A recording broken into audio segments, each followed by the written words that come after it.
साथियों नमस्कार। मेरे YouTube चैनल ज़रूरी सवाल पर आप सबका स्वागत है। एक और ज़रूरी विषय के साथ, एक और ज़रूरी सवाल के साथ आज मैं फिर से आप सबके सामने उपस्थित हुआ हूँ। उत्तराखंड से आए दिन जातीय उत्पीड़न की खबरें आती रहती हैं।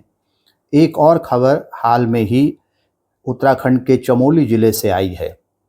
एक पूजा का कार्यक्रम था और उसमें दलितों को ढोल बजाने के लिए कहा गया, लेकिन जो ढोल बजाने वाले लोग थे, यानी दलित समुदाय से जुड़े हुए जो लोग परंपरागत तौर पर ढोल बजाने का काम करते थे, उनमें से एक की तबीयत खराब थी और जिस कारण वह ढोल बजाने नहीं आ पाया। इससे गुस्साए जातिवादी आतंकियों ने एक फरमान जारी कर दिया। उन्होंने पंचायत बुलाई और उनका हुक्का पानी बंद करने की घोषणा की। एक आदमी वीडियो में साफ कहता हुआ सुनाई दे रहा है कि ये जो लोग हैं जिन्होंने ढोल बजाने से इनकार किया या जो ढोल बजाने के लिए नहीं आए, अगर उन्हें कोई राशन देगा, अगर कोई उन्हें अपनी गाड़ी में बिठाएगा, अगर कोई जीप वाला उन्हें अपनी गाड़ी में बिठाएगा और कोई भी उनके साथ किसी भी तरह का संबंध रखेगा, तो पंचायत उसका भी हुक्का पानी बंद करेगी। यहाँ तक कि पंचायत ने कहा है कि उन्हें जो पानी के स्रोत हैं, यानी पानी लेने से भी रोक दिया जाएगा और जंगल से किसी भी तरह के संसाधन लेने से रोक दिया जाएगा। ये आज़ाद भारत में हो रहा है। यह एक ऐसे भारत में हो रहा है जहाँ कहने को तो संविधान लागू है, लेकिन जातिवादी आतंकियों का आतंक आज़ाद भारत में संविधान के लागू होने के बाद भी बरकरार है। ऐसा क्यों हुआ होगा कि जातिवादी आतंकियों को लगा कि ढोल बजाना इन्हीं लोगों का काम है? इसलिए क्योंकि ब्राह्मणवादी व्यवस्था मेरिट के आधार पर नहीं, बल्कि जन्म के आधार पर यह तय करती है कि किसे कौन सा काम करना चाहिए। आज भी आपको बहुत सारे ऐसे लोग मिल जाएंगे तो जाति का समर्थन करते हैं अलग अलग तर्क दे करके। मेरे हाथ में यह एक किताब है, डॉक्टर अंबेडकर के समग्र में से खंड 1। इसमें बाबा साहब अंबेडकर ने 1936 में जो एक मशहूर भाषण दिया था, एनाहिलेशन ऑफ कास्ट, उसका हिंदी अनुवाद है। इसका एक छोटा सा हिस्सा है जो इस घटना से जोड़ करके हम समझ सकते हैं, या यूँ कहिए कि ये जो हिस्सा है हमें इस घटना को और भी बेहतर ढंग से समझने में मदद कर सकता है। डॉक्टर अंबेडकर लिखते हैं कि खेद है कि आज भी जाति प्रथा के समर्थक मौजूद हैं। हम देख सकते हैं कि देश भर में जगह जगह पर जाति का समर्थन करने वाले लोग मिल जाएंगे। उसमें आम व्यक्ति से लेकर नेताओं तक और जजों तक, पत्रकारों तक, यहाँ तक कि शंकराचार्य भी हमें जातीय उत्पीड़न और जातीय भेदभाव का समर्थन करते हुए मिल जाते हैं।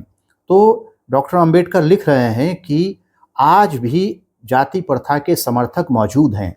हालांकि ये बात वह है 1936 में लिख रहे हैं और आज हम बात कर रहे हैं 2024 में। तो करीब इतने सालों के बाद भी हम वहीं हैं जहां डॉक्टर अंबेडकर जिस हालत में इस किताब को लिख रहे थे, जिन स्थितियों का बयान कर रहे थे, भारत में वो स्थितियां बहुत बदली नहीं हैं। ये घटना एक बार फिर से ये बता रही है। इसके समर्थक अनेक हैं। डॉक्टर अंबेडकर लिख रहे हैं, इसका समर्थन इस आधार पर किया जाता है कि जाति प्रथा श्रम के विभाजन का एक अन्य नाम ही है। यानी लोग ये तर्क देते हैं कि ये डिवीजन ऑफ लेबर है। सब लोग सब काम तो कर नहीं सकते, तो कुछ लोग कुछ काम करते हैं, कुछ लोग कुछ काम करते हैं। लेकिन यह तर्क जो है एक कुतर्क है, और कुतर्क है दूसरों को उत्पीड़ित करने का, शोषित करने का। क्यों है? डॉक्टर अंबेडकर इस टेक्स्ट में आगे समझाते हैं। यदि श्रम का विभाजन प्रत्येक सभ्य समाज का एक अनिवार्य लक्षण है, तो यह दलील दी जाती है कि जाति प्रथा में कोई बुराई नहीं है। इस विचार के विरुद्ध पहली बात यह है कि जाति प्रथा केवल श्रम का विभाजन नहीं है, यह श्रमिकों का विभाजन भी है। यानी कि एक होता है डिवीजन ऑफ लेबर और एक होता है डिवीजन ऑफ लेबरर। जाति प्रथा डिवीजन ऑफ लेबर नहीं करती, बल्कि वह डिवीजन ऑफ लेबरर करती है।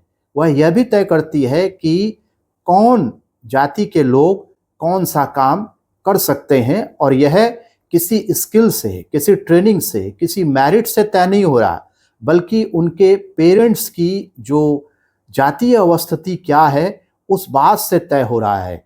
इस घटना में ये व्यक्ति जो ढोल बजाने वाला था और जो पारंपरिक तौर पर उस मंदिर में ढोल बजाया करते थे, वो क्यों ढोल बजा रहे हैं?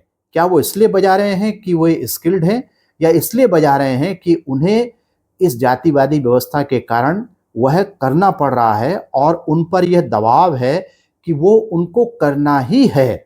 इन अर्थों में डॉक्टर अंबेडकर कह रहे हैं कि यह डिवीजन ऑफ लेबर नहीं है, बल्कि यह डिवीजन ऑफ लेबरर है जो दुनिया में और कहीं नहीं दिखाई देता। शोषण का, उत्पीड़न का एक ऐसा तंत्र, एक ऐसी व्यवस्था जो धर्म का आधार लेकर के रची गई है।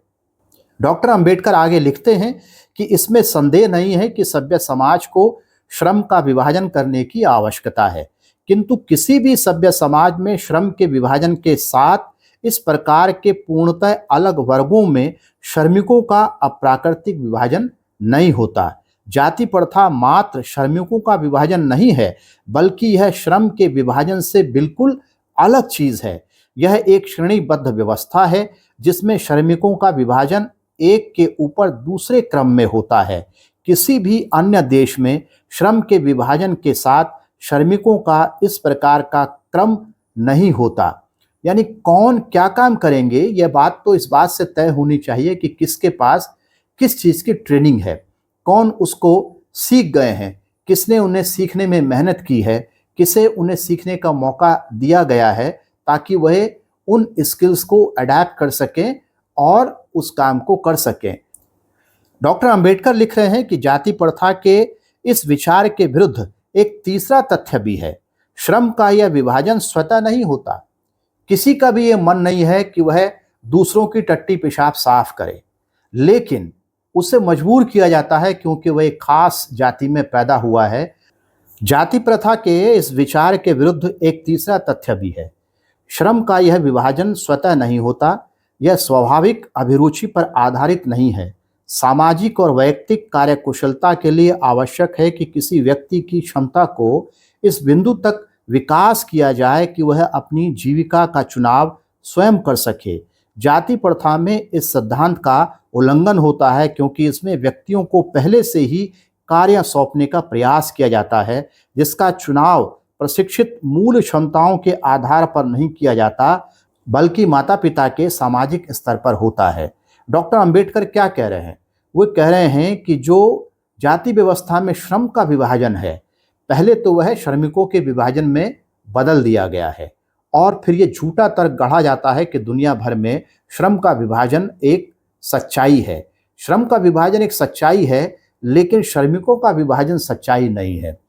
डॉक्टर अंबेडकर ये कह रहे हैं कि नेचुरल तो ये होता है कि किसी को विकसित होने के मौके दिए जाएं, उसमें किसी काम को करने की क्षमता, कुशलता, समझदारी विकसित करने के मौके दिए जाएं और फिर वे तय करें कि उन्हें कौन सा काम करना है। लेकिन जाति व्यवस्था में काम जो है इस आधार पर नहीं हो रहा है, बल्कि इस आधार पर हो रहा है कि जो करने वाला है उसके माता पिता की जाति क्या है।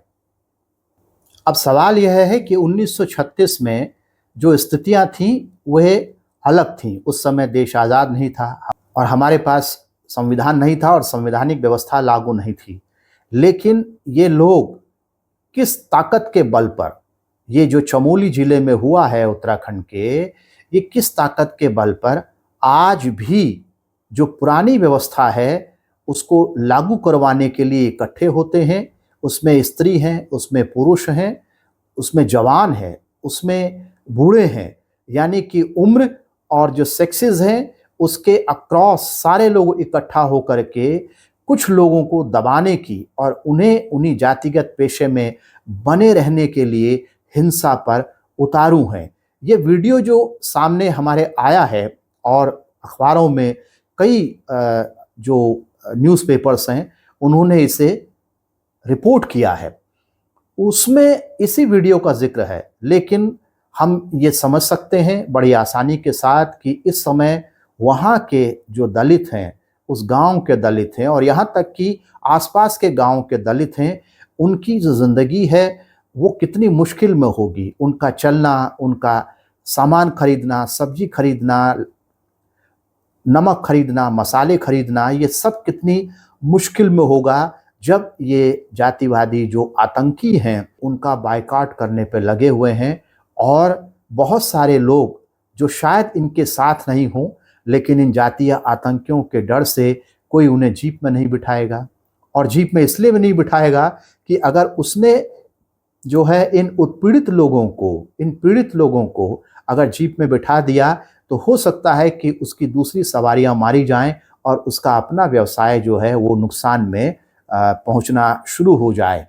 तो ऐसा भी हो सकता है कि बहुत सारे लोग जो है, जो इनके साथ नहीं हो, इन जातीय आतंकियों के साथ नहीं हो, लेकिन मजबूर होकर के उन्हें इनके साथ खड़ा होना पड़ रहा होगा। एक तो ये बात है। दूसरी बात है कि हम ये देख रहे हैं कि जो पुलिस है वहाँ पर खड़ी हुई है। उस वीडियो में पुलिस वहाँ पर खड़ी है। वो क्या कर रही है? वो केवल सुन रही है, वो केवल रिकॉर्ड कर रही है। अभी तक की जो खबरें सामने आई हैं उसमें ये पता चला है कि करीब 26 लोगों के खिलाफ एफआईआर दर्ज हुई है और उसमें 2 मुख्य जो षड्यंत्रकर्ता हैं उनके खिलाफ नामजद एफआईआर दर्ज हुई है। मान लीजिए कि इससे भी बहुत छोटी घटना होती और उसमें कोई मुस्लिम व्यक्ति इन्वॉल्व होता तो इस समय चमोली में, इस समय उत्तराखंड में, इस समय उत्तरकाशी में, इस समय हल्द्वानी में, इस समय उत्तराखंड के दूसरे दूसरे इलाकों में क्या माहौल बनाया जा रहा होता। और इस समय केंद्रीय जो टीवी चैनल्स हैं और जो वहाँ के लोकल टीवी चैनल्स हैं उनमें क्या माहौल बनाया जा रहा होता।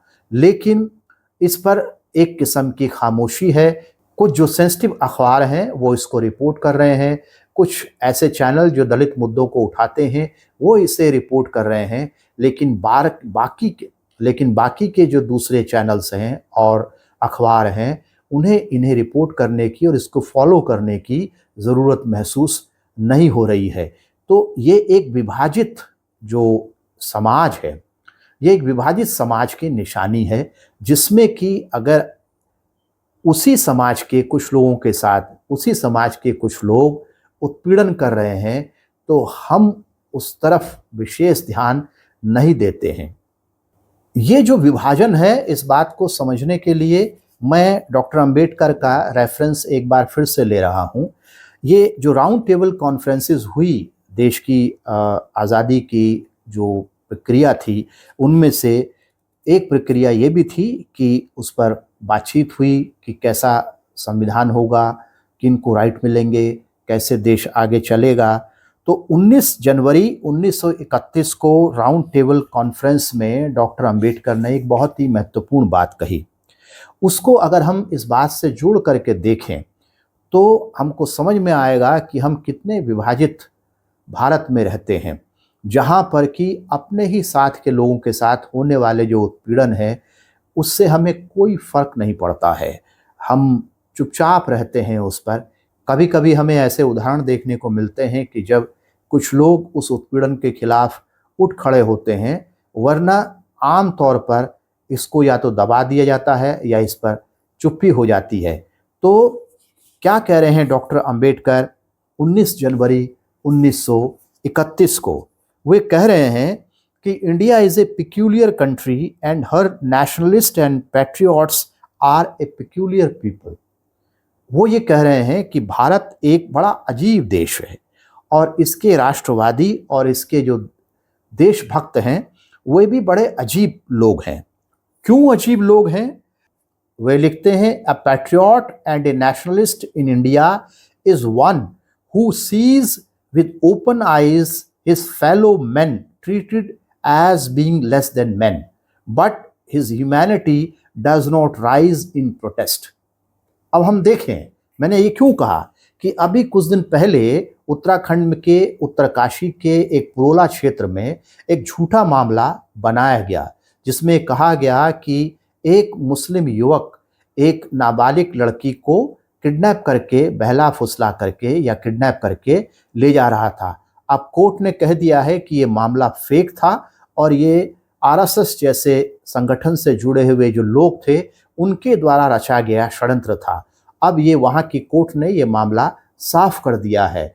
लेकिन हम देख रहे हैं कि ये जो राष्ट्रवादी कहे जाने वाले लोग हैं और अपने आप को देशभक्त कहने वाले लोग हैं, वह उत्तराखंड के उत्पीड़ित जो लोग हैं, जो जातीय आतंकियों से उत्पीड़ित है, उस उत्पीड़न के खिलाफ वह या तो खामोश रहते हैं या उसके समर्थन में रहते हैं। और इस घटना में भी हमें ऐसी कोई रिपोर्ट देखने सुनने में नहीं मिली है कि आरएसएस या वहाँ के कुछ सांस्कृतिक संगठन जो हैं इस घटना के विरोध में, जातीय आतंकियों के विरोध में हजारों की संख्या में सड़कों पर निकले हों, बाजारों में निकले हों और उन्होंने ये ऐलान किया हो कि नहीं, यह राष्ट्रवाद के खिलाफ है, यह देशभक्ति के खिलाफ है और यह भारतवर्ष के खिलाफ है।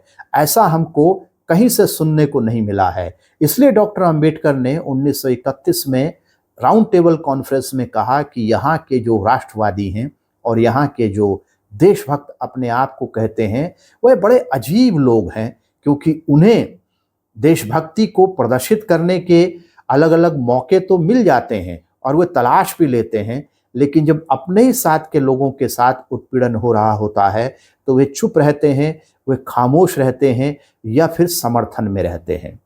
इस घटना के एक और पक्ष को समझने के लिए मैं मोहन मुक्त के काव्य संग्रह हिमालय दलित है का रेफरेंस ले रहा हूँ। मोहन मुक्त जो है मेरे प्रिय कवियों में से एक कवि हैं और यह उनका एक शानदार संकलन है, हिमालय दलित है। तो अपनी एक कविता में वह जाति के एक विशेष पक्ष को समझाने की और संबोधित करने की कोशिश कर रहे हैं। बहुत सारे लोग कहते हैं जब दलित अपनी आवाज़ उठाते हैं और अपने हकों की बात करते हैं, अपने खिलाफ होने वाले उत्पीड़न को समझने और समझाने की कोशिश करते हैं, तो उन पर आरोप लगाया जाता है कि वे जातिवादी हैं। लेकिन उस मंदिर में जो हुआ उससे जातिवादी कहने की हिम्मत बहुत कम लोगों के पास है। तो मोहन मुक्त क्या कह रहे हैं? वे समझा रहे हैं कि एक चीज़ होती है कास्टिज्म और एक होता है कास्ट असर्शन, यानी कि मुझ पर जो जातियाँ हुई हैं, मुझ पर जिस तरह का दमन हुआ है, मुझ पर मेरे साथ जिस तरह का उत्पीड़न हुआ है, मैं उसके खिलाफ अगर आवाज़ उठाता हूँ तो ये एक किस्म का कास्ट असर्शन है।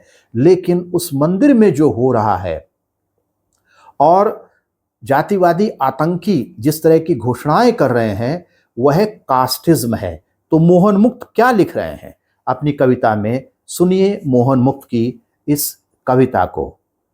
समझिएगा कि जो अलग किए गए हैं वो पैदा नहीं करते अलगाव। समझिएगा कि जो अलग किए गए हैं वो पैदा नहीं करते अलगाव। समझिएगा कि जो सताए गए हैं उनकी जिम्मेदारी नहीं है सद्भाव।